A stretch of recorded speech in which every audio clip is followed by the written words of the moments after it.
नमस्कार, आप देख रहे हैं न्यूज़ 18 का डिजिटल प्लेटफॉर्म और मैं हूं आपके साथ सृष्टि पांडे।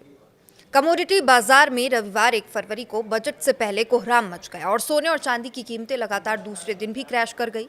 मल्टी कमोडिटी एक्सचेंज यानी कि एमसीएक्स दोनों का भाव करीब 9% टूटकर अपनी लोअर सर्किट सीमा में आ गया। अब इंटरनेशनल मार्केट में भारी बिकवाली और प्रॉफिट बुकिंग के चलते इन दोनों कीमती धातुओं में लगातार दूसरे दिन भी गिरावट दिखी है और इससे पहले शुक्रवार को ग्लोबल मार्केट में चांदी की कीमतों में इंट्राडे 37% की ऐतिहासिक गिरावट दर्ज की गई थी और ये पिछले कई सालों की सबसे बड़ी इंट्राडे गिरावट है। और इस गिरावट का असर आज भारतीय बाजारों पर भी दिखा।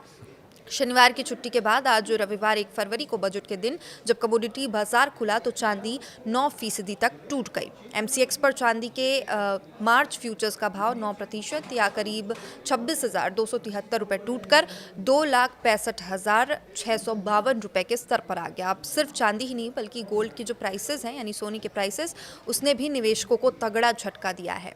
एमसीएक्स पर सोने के दाम भी रविवार सुबह 9% की गिरावट के साथ लोअर सर्किट पर आ गए और चांदी की कीमतों में इस भारी गिरावट के से छोटे निवेशकों को बर्बाद कर दिया है और बाजार में इस समय पैनिक सेलिंग का माहौल बना हुआ है। इस गिरावट ने साल 1980 की यादें ताज़ा कर दी है जब चांदी में इसके इतिहास का अब तक का सबसे बड़ा क्रैश दर्ज किया गया था। 1980 की हंट ब्रदर्स घटना और आज का बाजार, इसकी अगर हम बात करें तो बाजार के दिग्गज इस गिरावट की तुलना 1980 के उस दौर से कर रहे हैं जिसे ग्लोबल अर्थव्यवस्था को हिलाकर रख दिया था। उस समय चांदी की कीमतों में आए असामान्य उछाल और फिर उसके औंधे मुंह गिरने के पीछे अमेरिका के 2 अरबपति भाई जिन्हें हंट ब्रदर्स कहा जाता है उनका हाथ बताया जाता है। अब क्या था हंट ब्रदर्स का ये सिल्वर गेम, ये भी जानिए। तो 1970 के दशक की शुरुआत में जब अमेरिकी डॉलर सोने से नाता उसका टूटा था तो गोल्ड स्टैंडर्ड्स खत्म हुआ और दुनिया भर में महंगाई और आर्थिक अस्थिरता बढ़ गई थी।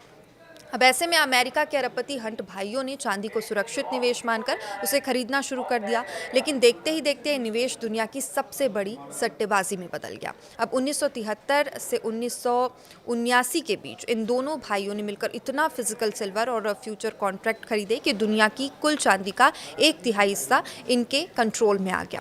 अब नतीजा ये हुआ कि 1973 में जो चांदी $1.95 प्रति औंस थी वो जनवरी 1980 तक 25 गुना बढ़कर $50 तक पहुंच गई। और जब हंट भाइयों का ये कॉर्नरिंग द मार्केट खेल अमेरिकी निवेशकों को की नज़र में आया तो नियम कड़े कर दिए गए और मार्जिन मनी की शर्तें इतनी कठिन हो गई कि हंट ब्रदर्स नए सौदे नहीं कर पाए। अब 27 मार्च 1980 को चांदी की कीमत एक ही दिन में 50% गिरकर $11 के नीचे आ गई और इसे आज भी सिल्वर थर्सडे के नाम से जाना जाता है।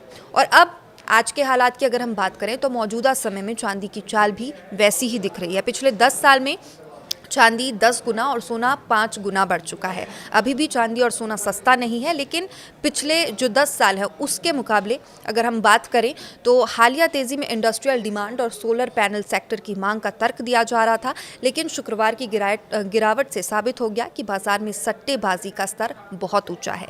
मार्केट एक्सपर्ट्स का मानना है कि चांदी हमेशा से एक हाई बीटा कमोडिटी रही है, यानी इसमें उतार चढ़ाव बहुत तेज़ी से होता है। उन्होंने बताया कि निवेशकों ने चांदी की कीमतों के रिकॉर्ड स्तर पर पहुंचने के बाद बड़े और इसमें आज भारी मुनाफा वसूली की है और इसके अलावा जो अमेरिकी राष्ट्रपति डोनाल्ड ट्रंप हैं उन्होंने फेडरल रिजर्व के नए चेयरमैन के नाम का ऐलान भी किया और इसका असर डॉलर पर पड़ा। अब डॉलर में मजबूती आई। डॉलर में मजबूती आने से सोने और चांदी जैसी कीमती धातुओं की चमक फीकी पड़ जाती है।